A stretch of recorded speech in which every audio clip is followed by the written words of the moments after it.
Hello. My name is Bryce Tubbs. I just want to come today to share how a mentorship student got to about $9,000 per month in monthly recurring revenue. It took about 6 months in this case. Sometimes we have certain stories where people, get to, $11,000 a month in 10 days, 37 days, XYZ. But I wanted to kind of share what a more natural progression looks like, just in case maybe you want to grow your business very slowly and you want to grow it very consistently. Because I know I've spoken to a couple people who want to do it like that. For me, just a background of me, I got started in my accounting firm in about 2015. And when I got started, things are a lot harder than what they were today. I didn't know how to do marketing. I didn't know how to do sales. I didn't know how to price my work. So what that led to was me walking around my city, literally on it's called a street called Main Street in Miller in Ann Arbor, Michigan, which is where I'm from. And I'd be walking around with like a stack of flyers and brochures and just knocking on doors saying, hey, could I maybe do some accounting or bookkeeping for you? I have a background in corporate America and I've been trying to start my own business. What that led to was getting the door kind of slammed, the proverbial door slammed in my face, people saying your price is too high, them wanting to pay me like 150 to like $200 a month. And over the course of time, I had to develop a lot of methods to, number one, raise my price. Number two, figure out a way to have people come to me virtually. So I didn't have to go out and walk around because it does get very cold in Michigan, and it's just a waste of time if you're walking in place to place and you're not really getting, clients as easily as what you want. So I had to learn that the hard way. Now I share videos and have mentorship programs so you guys don't have to do that. So number one, most people when they're trying to start their business, they have priced themselves too low. So sometimes what happens is people come to me and they have like 2 to 3 clients already. When you ask them how much money they're doing anywhere between 450 to maybe like $600 a month because the clients they got were just too underpriced, right? And oftentimes if you don't know what to charge, it's not really your fault, right? Because no one really shows you this. Sometimes what people do is they'll go like on other people's websites and they'll like look at people around them just to try and get like a comparable rate. Now, the problem with that is that most people price their bookkeeping in 2 ways. Number one, they price based on what they think they can get. And number two, they generally price based on it being like a loss leader. For example, there's a lot of like CPAs and tax professionals that will offer tax prep, right? And as a way to kind of keep the person connected to them for the entire year, they'll do bookkeeping. But since they don't really have the bookkeeping as their main service, they don't really know how to price it. They don't really value it that much. So they kind of just do it for a really, really, really low price. And what that happens and what that causes for everyone around them to start seeing those prices, start copying the prices, because when people are new, they don't know exactly what to charge, and it causes the price to kind of go down inside the local area. Now, if you're pricing your stuff based on that, you always have to try and be around the same price. Now, there's a phrase in marketing that goes, there is no benefit to being the second lowest price person. But there is a massive benefit to being the most expensive. The reason why is because if you're going down, if you're like bringing your prices down, you're kind of competitive, but not really. And people start treating you like a commodity because they know they can just go up the street and get it for the same thing, for the same price, even lower in some cases. And as soon as someone comes to the lower price point, then oftentimes they're just going to, kick you to the curb and go with the next person. However, when you're the highest price point, it actually comes with a little bit of a reverse psychology. Number one, they think you're more valuable. Number two, people are willing to pay more money for people they have, like they believe has expertise. Number three, since people are willing to pay more money for those who have expertise, if they pay you more money, they automatically respect you because they see you as more of an expert, which makes your job a lot easier. Because one, they're not going to micromanage you. Two, they're going to trust the work that you do. Three, when you add value by telling them a recommendation based on what you're seeing inside the books, they actually take action and listen to it.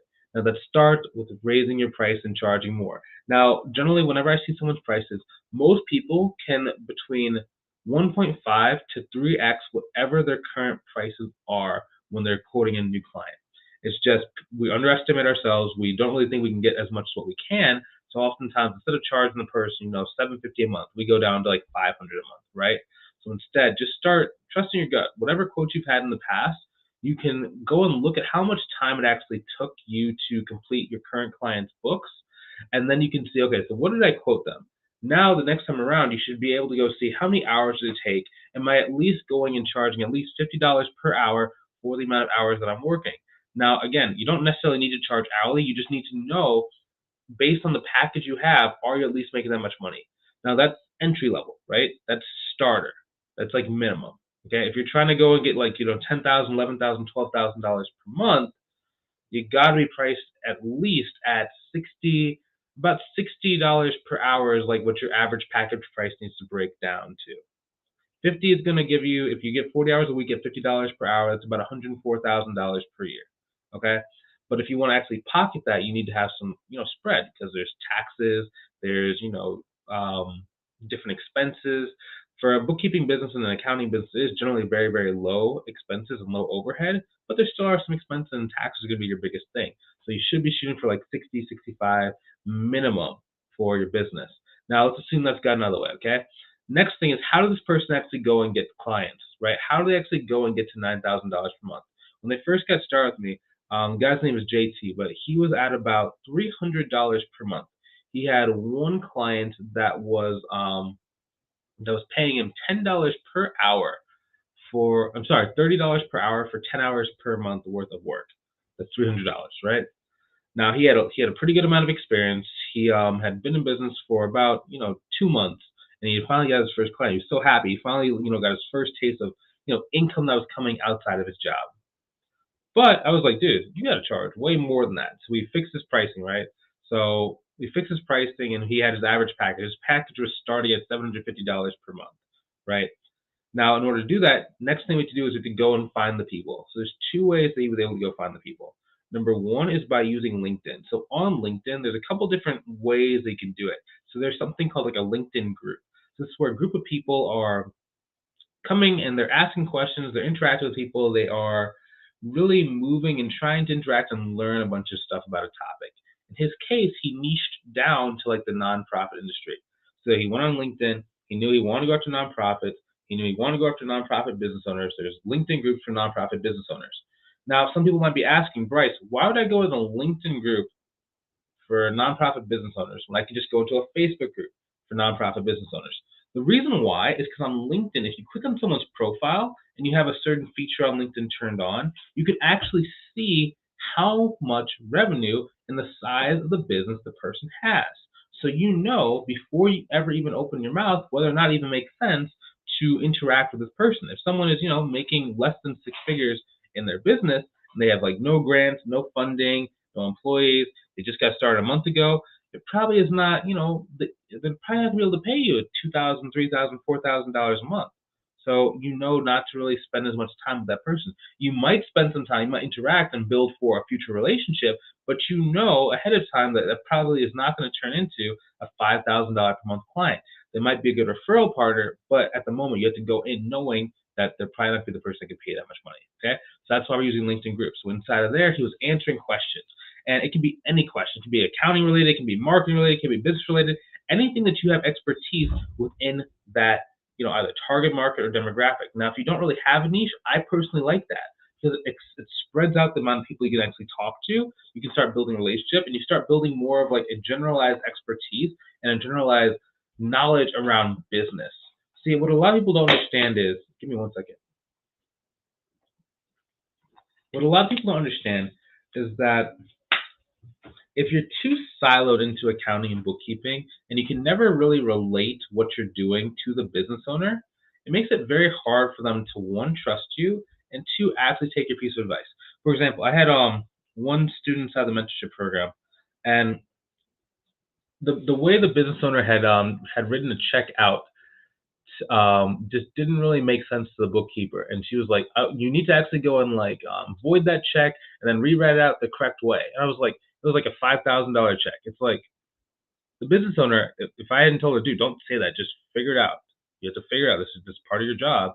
She probably would have gone to the business owner. That business owner would have laughed at her and probably like let her go as a bookkeeper. That's what I personally would do if I was the business owner. If someone told me to go and basically like rewrite the check, cancel the check, go get the money back in your account, then rewrite the check, it doesn't work. But if you understand business and you understand this, it makes it a lot easier for you to kind of, number one, do bookkeeping in a way that makes sense to the business owner. But number two, you can add more value to the client. When you can add more value to the client and you can be in more conversations with that client, it makes them respect you more, it makes them stay with you longer, and it makes them refer more of their friends. Because what can happen is they can start taking you to different either events or locations where other business owners are going to be. For example, I had a client. We were helping them get a loan, so we basically had to do a cleanup for their books. They were a real estate they were real estate investors and they were trying to start like a real estate company, and were making the move from single family to apartment complexes. So we helped them get the loan for that by cleaning up their books, making sure everything was in order, and the person actually invited us to like a real estate little meet and greet inside the local area. We got in there. There was these $1 million real estate investors just all around, and he would actually walk. Hey, these are the guys helping with my cleanup. These are the guys helping me get my loan. Hey, these are the guys who are doing my accounting. And it was like 5, 6 guys right in a row who gave us their phone numbers. We were able to build that relationship and then bring a lot of them on as clients. But it all came from us being able to talk about business, not just as bookkeeping, but everything, because, me and my partner have experience in the real estate niche. Like we, have some holdings, we have some experience with land contracts, and we just really understand the speak. We understand the lingo. We understand talking to specific people. And it makes it really cool that they can talk to us about a lot of different things. They can ask us, hey, what do you think about this deal? Do you think I should do this? Have you guys ever experienced something similar to that? And it's not just about bookkeeping and accounting. It's about business in general, and it makes it very easy for them to like us, trust us, and stay with us for a lot longer. And then we ask to raise our rates because either the scope of work has changed or our pricing has just gone up or we filled up. They're more likely to do it because they respect us and they want to keep the relationship alive. That's how you start adding more value. Now, going back to, okay, how does that translate back to going inside these LinkedIn groups? You want to be able to just interact with as many of the business owners that are qualified as possible, no matter what they're really talking about, like within reason. Like if you have no experience with what they're talking about, you don't really have to answer that question. You might Google and get like some understanding of it and then answer the question and then talk to them. But if you don't really know, like you can still stay inside of your lane. Just kind of stretch yourself a little bit further than what you would, but don't, start giving advice to like a business owner if you don't really know exactly what you're doing, right? So stay in your lane, try and help out, try and be as interactive as possible, try and really connect with the different business owners inside the space. And then once that happens, once you answer the questions, once they start the conversation, then you connect with them on LinkedIn. Once you've connected with them on LinkedIn, you can just start talking about, what are they going through in their business? What are their needs? How can you help? Who can you refer to them? Who can you send their way? What kind of clients they like? What kind of projects they're looking for? And they're going to start telling you that. From there, you can start really understanding how their business is structured. Do they have a CFO in place? Do they have a CPA in place? Do they have a bookkeeper in place? Do they have an office admin in place? What do they have? And wherever they don't have like stuff in there, you can fill that gap and you can make it really easy to, just have a natural conversation about how you can further help them. Now, once you're able to do that, it makes it very easy for you to grow your business. Now, he did that for about 3 months, and that's how he got a really good solid base, about $4,500 per month, right? It took about 3 months for him to be able to do that. Now, the second way that he went about getting clients is once you start interacting inside of those different groups, the owners of the groups and other people inside the groups that were what we call connectors or influencers started reaching out to him and being like, hey, you seem like you know a lot of stuff about the space. Would you maybe want to come do like a podcast appearance, or would you like to come on like they have like this private community? In this particular case, one of the influencers was like a business consultant for nonprofits, and they had like this private community of people who were paying money to be a part of it, right? So basically what happened was every once a quarter, they'll do a presentation. He can go and just share some things that he learned or some stuff that he knows or some different ways they can account for all their books, some different ways they can make everything compliant so they don't lose their designation. And it's about once a quarter he does this, right? Now from every single one of these presentations he does, he gets about 1 to 3 clients from them, okay? Now, why is that important to you? Because there's going to be people inside of the online space and inside of your niche, inside of the local area who have business owners who are already basically attached to them or under their influence. That's why we call them influencers, because they have people under their influence. Now, when these people partner with you and tell you who to go after or who to talk to, it makes it very easy for you to grow your business. The first step with the LinkedIn groups, that's kind of manual. It does take a little bit of time for you to get going, to get known. But then once you're known inside that space, now these influencers start coming out of the woodworks and they start wanting to help you out because you've offered so much value to all these people and you've shown and demonstrated that you are an expert. Now they're going to help you out even further, okay? So once you have that, your goal and your job is to start going and adding more partners. I like to add between 1 to 3 partners every month. And it also depends on the speed of growth, right? As you start hitting your income goals, of course, you don't really need to keep adding more partners. You can if you want, but the partners that helped you get there are generally going to be adequate enough. You just, once you get to your goal, just tell them, hey, for the time being, I'm kind of full, so I'm not going to be taking on more clients. But here's another person you can maybe refer people to in the meantime until I'm open again, right? But along the way, you can really grow this at the speed that you want, right? Because not all single partners are created equally, right? You might have one partner that gives you like 5, 10, 15 clients, right? You might have one client that gives you one client every 2 years, right? But the goal is to try and get as many partners as you possibly can based on the speed that you're looking for of getting to your goal. Now, this particular case, in order for him to get the remaining $4,500 per month, he only needed about 3 partners. He needed one who was that consultant, does that, every 3 months they will do some sort of presentation or some sort of like interactive thing with the community. Number 2, he had someone who owned one of the LinkedIn groups to put him on her website. So every single time someone was looking for it, the person's website said, hey, this is the person who's like the expert accountant for our group, right? So if you ever have a question about that, if you ever want to look for someone who can do that, go check him out. And it'll have like a link that went straight to his website and went straight to his like LinkedIn profile.